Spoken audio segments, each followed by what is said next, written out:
Well, one of the most eye-catching aspects of this minute is how the suspect got from Brooklyn Park to Minneapolis and then to Green Isle. Yeah, everybody was trying to figure out how is he getting around. Well, prosecutors, we learn, are saying that it involved a bus stop meeting, a couple $1,000s, even an e-bike.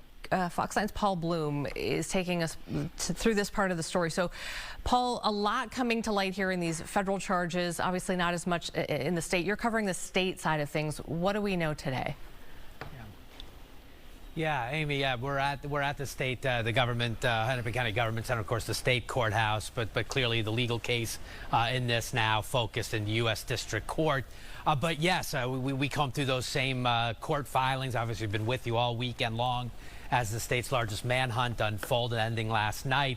But one of those interesting nuggets that sort of helped us connect all of the dots is he abandons, Boelter allegedly abandons that security car, that faux-looking police car at the Hortman home on Saturday morning, and then would eventually end up in Green Isle. How does he get there? Well, now we've learned there is this random meeting with a witness at a North Minneapolis bus stop. He wants to buy the person's e-bike for $900 or so. They take the bus back to this person's house. They drain a couple $1,000s out of Boelter's bank account, and for a total of $900, Boelter drives away with an e-bike and that Buick sedan.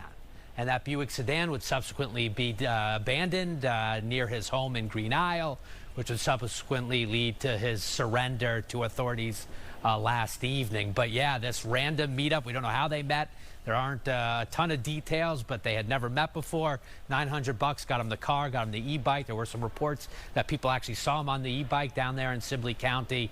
But just one of those interesting, moments in time that help us connect those 43 hours from the deadly attacks to his arrest last night. Paul, a lot has been said since Saturday when Boelter's wife was stopped by authorities on 169, and now today about the reported communication between Boelter and his family, particularly about the role of Boelter's wife in all of this. What can you tell us there?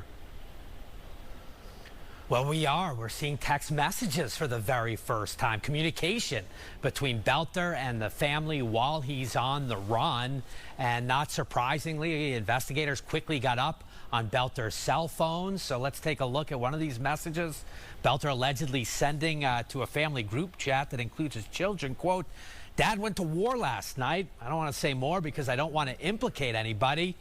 And then the second, words are not going to explain how sorry I am for this situation. He writes to his wife, "There's going to be some people coming to the house armed and trigger happy, and quote, I don't want you guys around." Now, law enforcement would eventually stop the wife, the children, up in Onamia, about an hour north of the metro.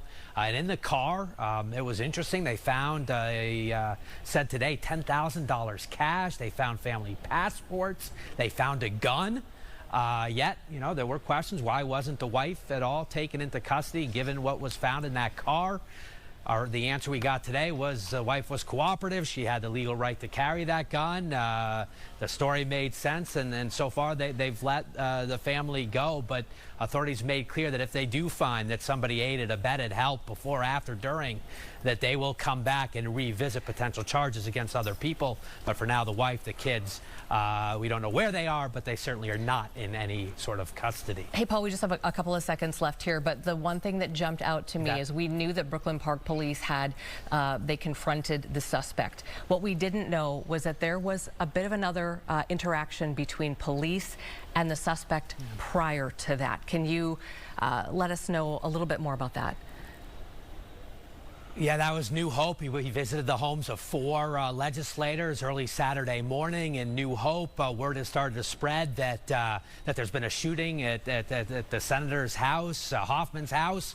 There's some preemptive checks. And this New Hope officer apparently was heading to that house, and she encounters again that squad-looking car, or the way the charges read, and what we heard during the news conference is she thought they were law enforcement. She tried to make some contact with them. He ignored her, kept staring straight ahead. She kind of left to go check the house itself. By the time everything else got sorted, that car was gone, Boelter was gone, and then he would continue on of course, to Brooklyn Park and the tragedy that unfolded at the Hortman house. So going to be some questions about what happened. What did that officer know? Why wasn't she a little bit more curious about that vehicle that would have been out of place at 3 in the morning in New Hope? But yeah, there was that moment in time where perhaps it could have even been thwarted just a little bit sooner. Yeah, so many details pouring out today. And then while you're there, Paul, we just want to reiterate murder charges. The state charges are murder charges, right? Second-degree murder charges, second-degree attempted murder charges. The county attorney promising to get an indictment on first degree, which would come with a life sentence here in Hennepin County. But as Mary mentioned, the feds are going to go first. All right. Paul, thank you for all of those updates. We really appreciate it. Well, the 2 surviving victims of these targeted attacks, Senator John Hoffman and his wife Yvette, are still recovering. John, we're told, did come out of his final surgery yesterday. Also, we're told that Yvette is healing. She says that they were shot a combined 17 times. Fox 9 has been and will continue to be on top of this developing situation. For every update and break in this investigation, go to fox9.com. Also get the Fox 9, the Fox Local app on your phone as well. That'll help.